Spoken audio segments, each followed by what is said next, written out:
कि आजादी के बाद इस लंबी अवधि में भी यहाँ सभी विरोधी पार्टियों की रही सरकारों में आपके प्रदेश सहित पूरे देश में भी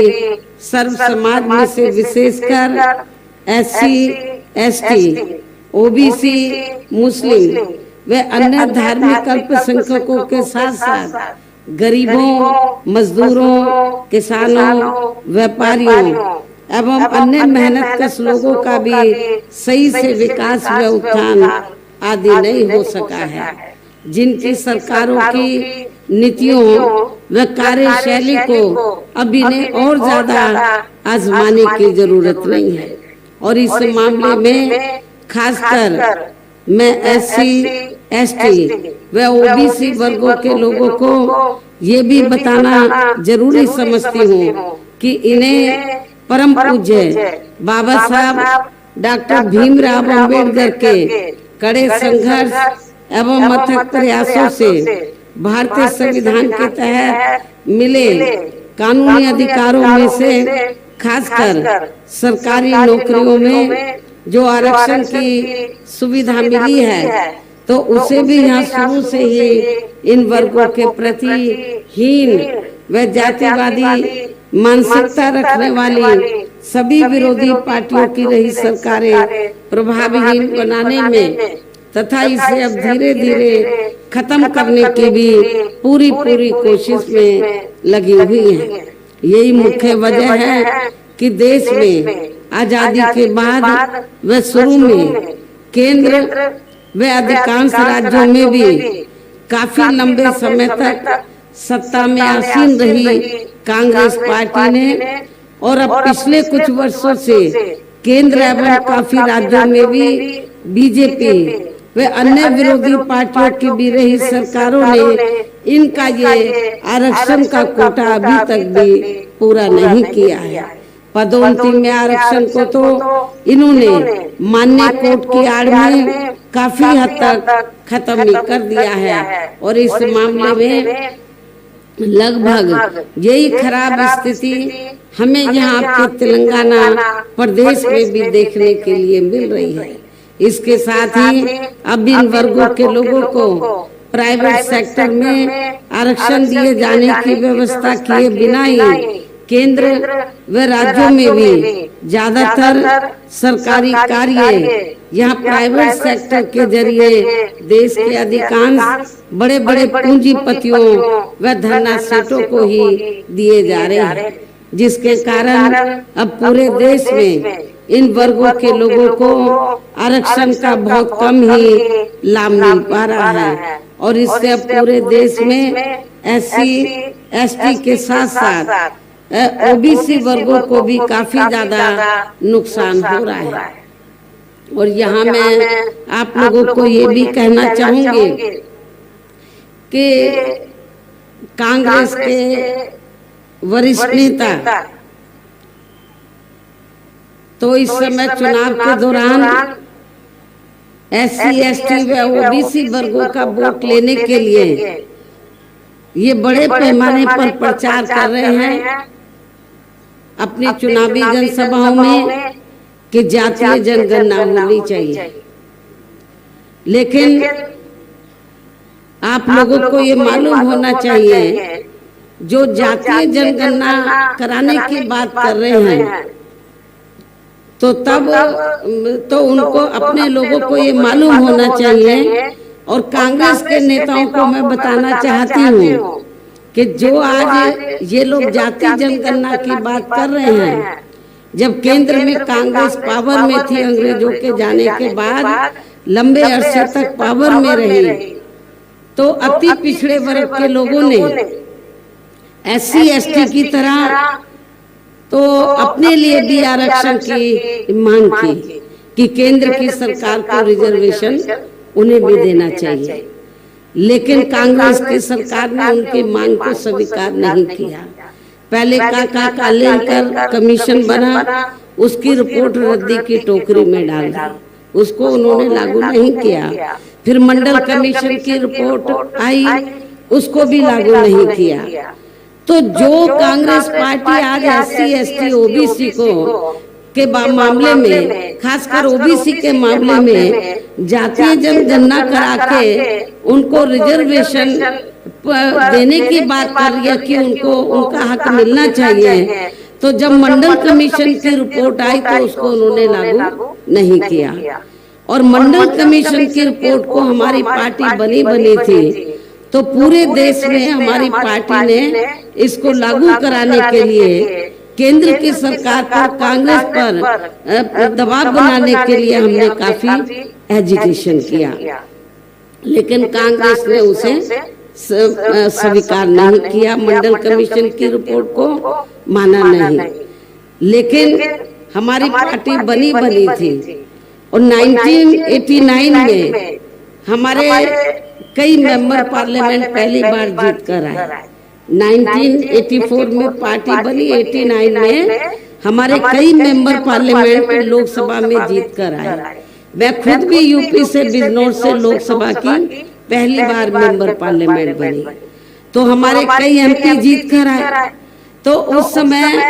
केंद्र में कांग्रेस सत्ता से बाहर हुई, श्री बीपी सिंह के नेतृत्व में मिली जुली सरकार बनी। श्री बीपी सिंह ये चाहते थे कि बीएसपी भी सरकार में शामिल हो, और बीपी सिंह जी ने ये कहा मान्यवर श्री कांशीराम जी से कि हम मायावती को जो भी मिनिस्ट्री बड़ी चाहे हम देने के लिए तैयार हैं, लेकिन सरकार में शामिल हो जाए। तो उस समय हमने श्री बीपी सिंह को ये कहा, वो प्रधानमंत्री थे, हमने उनको ये कहा कि हमें कोई बड़ा मंत्रालय आपका नहीं चाहिए, हमारी दो मांगे हैं। पहली मांग ये है कि मंडल कमीशन की रिपोर्ट को लागू करो, जो कांग्रेस ने लागू नहीं की है, और दूसरी मांग ये है कि हमारे लोग कांग्रेस से ये लंबे अरसे से मांग करते रहे कि जिन्होंने भारतीय संविधान बनाया तो बाबा साहब को भारत रत्न की उपाधि से सम्मानित किया जाना चाहिए। हमारी दो मांगे स्वीकार कर लो, हमें मिनिस्ट्री नहीं चाहिए, हम आपको समर्थन दे देंगे। श्री बीपी सिंह की सरकार ने हमारी इन दोनों मांगों को मान लिया। इसलिए अन्य पिछड़े वर्गों के लोगों को ये मालूम होना चाहिए कि इन्हें, यानी कि ओबीसी वर्गों के लोगों को मंडल कमीशन की रिपोर्ट के तहत आरक्षण की ये सुविधा केंद्र में कांग्रेस पार्टी की रही सरकार में नहीं मिली है, बल्कि बीएसपी के कड़े संघर्ष एवं अथक प्रयासों से ही केंद्र में रही श्री बीपी सिंह की सरकार में इन्हें ये सुविधा मिली है, जिसका अब यहाँ जातिवादी विरोधी पार्टियों की सरकारें इन्हें पूरा लाभ नहीं दे पा रही हैं। इसके साथ ही श्री बीपी सिंह की सरकार में इन वर्गों के मसीहा परम पूज्य बाबा साहब डॉक्टर भीमराव अंबेडकर को भी यहाँ भारत रत्न की उपाधि से सम्मानित किया गया है, जिसके लिए वो हर प्रकार से पात्र भी थे, जो बहुत पहले ही इनको ये सम्मान मिल जाना चाहिए था, जिसके लिए विशेषकर कांग्रेस पार्टी प्रमुख तौर से जिम्मेवार एवं कसूरवार भी है। इससे इन वर्गों के प्रति इस पार्टी की हीन व जातिवादी मानसिकता साफ झलकती है, जिस कांग्रेस पार्टी ने फिर इनके कारवां को आगे बढ़ाने वाले वे हर मामले में समर्पित बाबा साहब डॉक्टर अंबेडकर के कारवां को आगे बढ़ाने वाले वे हर मामले में समर्पित व्यक्तित्व मान्यवर श्री कांशीराम जी के देहांत होने पर उस समय केंद्र में रही इसी कांग्रेस पार्टी की सरकार के चलते इनके सम्मान में एक दिन का भी राष्ट्रीय शोक घोषित नहीं किया गया था। यहाँ मैं इन वर्गों के मामले में ये भी कहना चाहूंगी कि केंद्र द्वारा अभी हाल ही में देश की लोकसभा व राज्य विधानसभाओं में महिलाओं को जो 33% आरक्षण देने की व्यवस्था की गई है, तो उसमें SC, ST व OBC वर्गों की महिलाओं को अलग से कुछ भी आरक्षण नहीं दिया गया है। इतना ही नहीं, बल्कि इन वर्गों के लोगों को जुल्म जाति से निजात दिलाने के लिए जो अनेकों नियम व कानून आदि बने हैं तो उन पर भी केंद्र व अधिकांश राज्यों की सरकारें सही से अमल नहीं कर पा रही हैं, जिससे अब यहाँ खासकर दलितों व आदिवासियों के ऊपर, SC व ST वर्गों के ऊपर शोषण करने वाले लोगों का मनोबल और भी ज्यादा बढ़ रहा है। और ये सब हमें यहाँ के तेलंगाना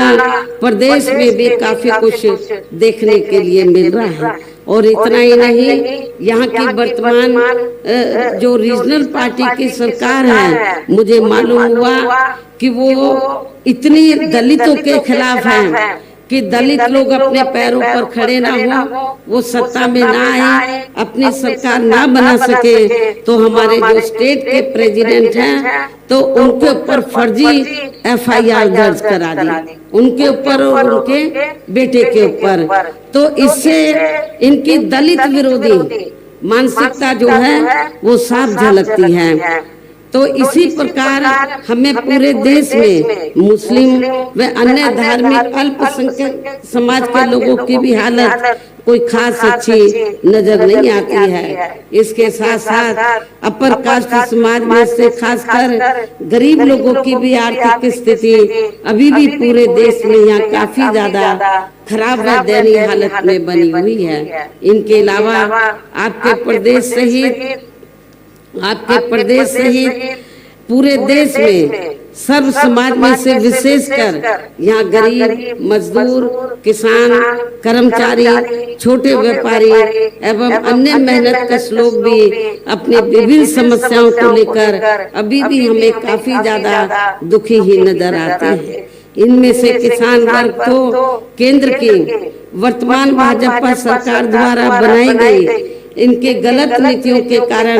काफी ज्यादा परेशान व आंदोलित भी रहा है। लेकिन इन सब की मुख्य वजह हमारी पार्टी केंद्र में आपके तेलंगाना स्टेट में भी यहाँ तक की रही सभी विरोधी पार्टियों की सरकारों की जातिवादी, पूंजीवादी व संकीर्ण मानसिकता के तहत बनाई गई उनकी नीतियों, उनकी गलत नीतियों एवं गलत कार्य प्रणाली को ही काफी हद तक जिम्मेवार मानकर चलती है। और इस मामले में खासकर इनकी गलत आर्थिक नीतियों की वजह से ही आए दिन या पूरे देश में गरीबी, बेरोजगारी व महंगाई आदि भी काफी ज्यादा बढ़ रही है, जिससे आपका अपना प्रदेश भी प्रभावित, जिससे आपका ये प्रदेश भी प्रभावित हो रहा है। इसके साथ साथ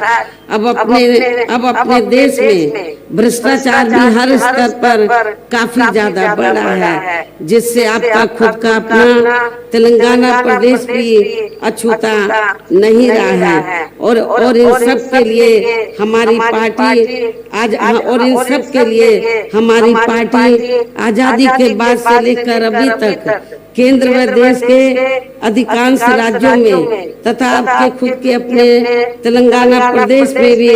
ज्यादातर सत्ता यहाँ गलत पार्टियों में से खासकर कांग्रेस यहाँ की रीजनल पार्टी को ही काफी हद तक जिम्मेवार मानकर चलती है। क्योंकि जब ये तेलंगाना अलग से स्टेट नहीं था, आंध्रा का हिस्सा होता था, तो कांग्रेस पार्टी यहाँ सत्ता में लंबे अरसे तक आसीन रही। तेलंगाना स्टेट बना तो यहाँ की रीजनल पार्टी सत्ता में आसीन रही। और जब ये अलग से स्टेट बन रहा था तो आप लोगों को मैं ये बताना चाहती हूँ कि बहुजन समाज पार्टी ने पार्लियामेंट के अंदर और आपके यहाँ तेलंगाना क्षेत्र में भी तो इसका विरोध नहीं किया था, इसका समर्थन किया था। और जब ये विधेयक आया पार्लियामेंट में तो हमने उसके समर्थन में वोट दिया था। तो ये भी आप लोगों को मालूम होना चाहिए, जबकि पूरे देश में BSP ही अकेली एक ऐसी पार्टी है जो सर्व समाज के लोगों की सभी समस्याओं का समाधान करके उन्हें हर मामले में हर स्तर पर यह खुशहाल बना सकती है। और इसी आधार पर चलकर ही आबादी के हिसाब से देश के सबसे बड़े प्रदेश अर्थात उत्तर प्रदेश में, तो 4 बार हमारी पार्टी ने अपने नेतृत्व में वहाँ सरकार बनाई है। 4 बार वहाँ अपने नेतृत्व में सरकार बनाई है और हमने अपनी सभी चारों नई सरकारों में अपनी पार्टी की विचारधारा एवं सिद्धांतों के तहत चलकर, वैसे तो वहाँ सर्व समाज के हितों का पूरा ध्यान रखा है, लेकिन सभी मामलों में प्राथमिकता पहले हमने वहाँ सर्व समाज में से विशेषकर उन वीकर सेक्शन के लोगों को तथा गरीब एवं असहाय लोगों को ही दी है, जिनके वहाँ हर मामले में वे हर स्तर पर सभी विरोधी पार्टियों की रही सरकारों में उनकी हीन, जातिवादी, संकीर्ण व पूंजीवादी सोच होने के कारण काफी ज्यादा उपेक्षा की गई है। इसके साथ साथ हमने उत्तर प्रदेश में गरीब एवं बेरोजगार लोगों को दूसरी पार्टियों की रही सरकारों की तरह मामूली सा बेरोजगारी भत्ता न देकर उन्हें बड़ी तादाद में सरकारी एवं गैर सरकारी क्षेत्रों में स्थायी रोजगार भी उपलब्ध कराए हैं। इसके साथ ही गरीब भूमिहीन लोगों को खेती करने के लिए हमने वहाँ उन्हें फ्री सरकारी जमीन भी दी है, जिससे वहाँ लाखों गरीब लोगों को फायदा पहुँचा है। इसके अलावा हमारी पार्टी की रही सरकार ने वहाँ विभिन्न क्षेत्रों में लगे लोगों के हितों में भी अनेकों महत्वपूर्ण एवं ऐतिहासिक कार्य किए हैं। वहाँ हमने छात्रों, युवाओं, महिलाओं, बुजुर्गों आदि के हितों में अनेकों महत्वपूर्ण ऐतिहासिक फैसले लिए हैं, कार्य किए हैं, जिससे उन्हें काफी ज्यादा लाभ पहुँचा है, जिसकी नकल अब देश के बाकी राज्यों की सरकारें कर रही हैं, लेकिन उनकी नीयत साफ नहीं है, इसलिए उसका फायदा इन लोगों को पूरा नहीं मिल पा रहा है। साथ ही हमने उत्तर प्रदेश में सर्व समाज के लोगों के ऊपर किसी भी प्रकार की कोई जुल्म जाति आदि भी नहीं होने दी है। इतना ही नहीं, बल्कि हमारी पार्टी की रही सरकार ने यहाँ अपने देश में दलित एवं अन्य पिछड़े वर्गों में समय समय पर जन्मे हमारे महान संतों, गुरुओं व महापुरुषों में भी खासकर महात्मा ज्योतिराव फुले, छत्रपति शाहू जी महाराज, श्री नारायण गुरु, बाबा साहब डॉक्टर भीमराव अम्बेडकर एवं मान्यवर श्री कांशीराम जी आदि को भी विभिन्न रूपों में पहली बार वहाँ पूरा आदर सम्मान दिया है, जिन्हें विरोधी पार्टियों के लोग अभी तक भी आसानी से पचा नहीं पा रहे हैं। इस प्रकार से उत्तर प्रदेश में हमारी पार्टी ने अपने सभी चारों नए शासन काल के दौरान वहाँ हर मामले में व हर स्तर पर सर्व समाज के लोगों को काफी बेहतरीन सरकार दी है। और यदि आप लोग भी यहाँ अपने तेलंगाना स्टेट में आम जनहित के व खासकर कमजोर एवं उपेक्षित वर्गों के हितों में ऐसे ही कार्य करना चाहते हैं, तो फिर आप लोगों को भी उत्तर प्रदेश की तरह यहाँ अपने तेलंगाना स्टेट में भी अपनी पार्टी को हर मामले में मजबूत बना के यहाँ अपनी खुद की सर्वजन हिताय व सर्वजन सुखाय की नीतियों पर आधारित सरकार बनानी होगी।